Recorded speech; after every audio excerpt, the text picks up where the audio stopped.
A country boy quits school. A boy in the country gets to be at least half as useful as a grown-up by the time he is 8 or 9 years old. He can weed in the spring or tie up harvested bundles in summer. He can help pass bricks when a house is being made or open and shut the furrows to the irrigation ditches. That being the case, who would wish to send him to school? But an official proclamation had been issued in the city that unless a boy over 6 years of age was sent to school, some adult in the family would go to jail. This is why the country boy of our story went to school. On his first day at school, he came back with 8 books. His parents and grandparents all gathered round him and marveled at the pictures in the books. But look, the people in the pictures are not Chinese. None of them wear the kind of clothes we do. See, those are leather shoes. This is a foreign costume. Grandfather exclaimed suddenly, "This woman at the spinning wheel is also a foreigner."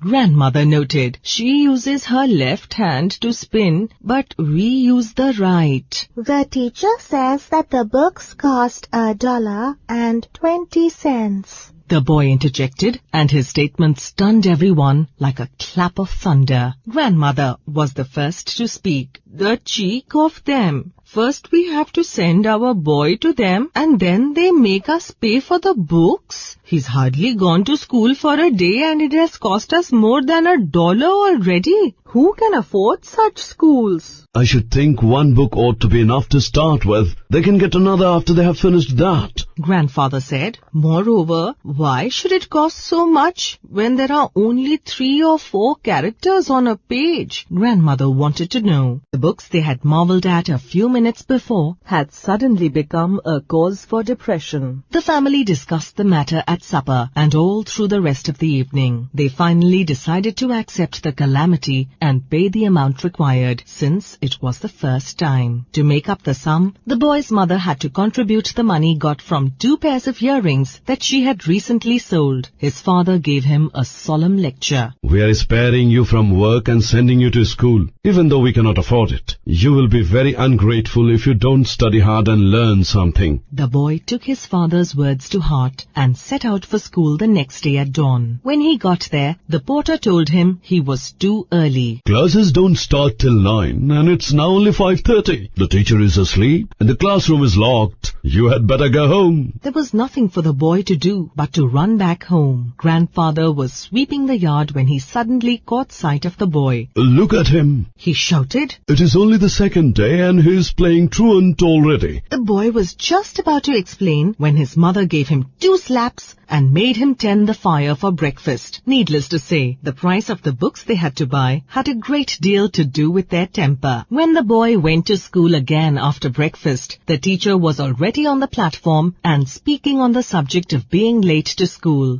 In the afternoon, our young hero came back from school just as his father was going back to work after his midday nap. Luckily, his father happened to see the other boys and the teacher also coming home from school and concluded that his son was not playing truant. The first 6 days of school were taken up with the first lesson in the reader with the text, "This is Mama." The boy diligently read his text over and over again at home after school. But every time he read, "This is Mama," his mother's heart would jump. On the 6th day of school, she could stand it no longer. She snatched the book from him and cried, "Let me see who your mama is." Thinking his mother was equally eager to learn, the boy pointed to the accompanying picture and said, "This is Mama, the lady with leather shoes, bobbed hair and long dress." One look at the picture and mother burst into loud wails. Everyone gathered round, but she would not answer them. But when they persisted, she said, "Where did the little boy get that vampire like Mama?" When they discovered the reason for her distress, father said, "We will ask the boy to ask his teacher whose mama this really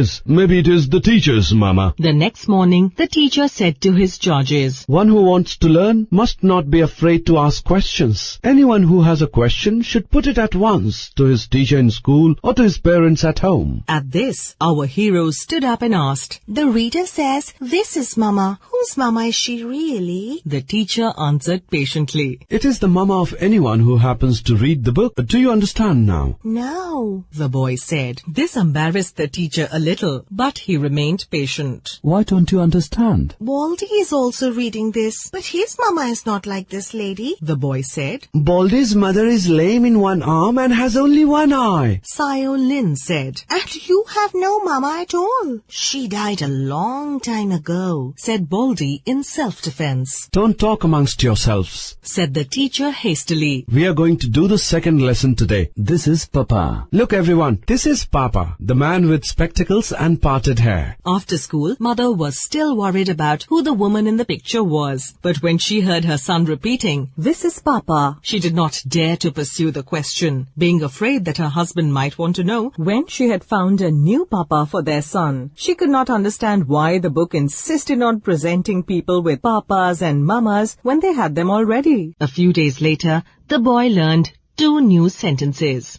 The ox tends the fire, the horse eats noodles. He read the text over thousands of times, but could not get over the feeling that there was something wrong about these statements. They had an ox and a horse, but he had never seen the horse eat noodles, and he was sure their ox could not tend the fire. But could the book be wrong? Since he could not answer these questions, he obeyed his teacher's instructions and asked his father about it. Father said, I once went to a foreign circus in the city and saw a horse that could ring a bell and fire a gun. Perhaps the book is talking about such horses and oxen. Grandmother, however, did not agree with Father's explanation. She said, the ox must be the devil king and the horse must be a demon. Don't you see that they all wear human clothing? The old lady went on to tell stories about demons that could command the wind and summon the rain. As a result of this, our young scholar dreamed that night of being seized by a winged wolf demon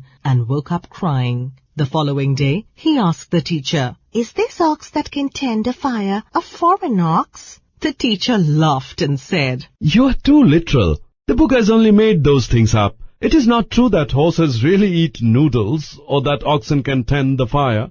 At one stroke, this explanation cleared up many things in the book that had puzzled the boy. He had read about many things like bread, milk, park, ball, and the likes, which he had never seen. It dawned on him that the book dealt only with make-believe things. Of late, Grandmother had been feeling that her son was no longer close to her and that her position in the family was gradually declining. Now, as she listened to the boy reading aloud his latest lessons, she heard him say, In my family, I have a papa, a mama, a brother, and a sister. But nothing about grandfather and grandmother. She became very indignant and shouted, So this house is now all yours and I no longer have any share in it. In her rage, she picked up a brick and broke their iron pot into pieces. Do not be angry.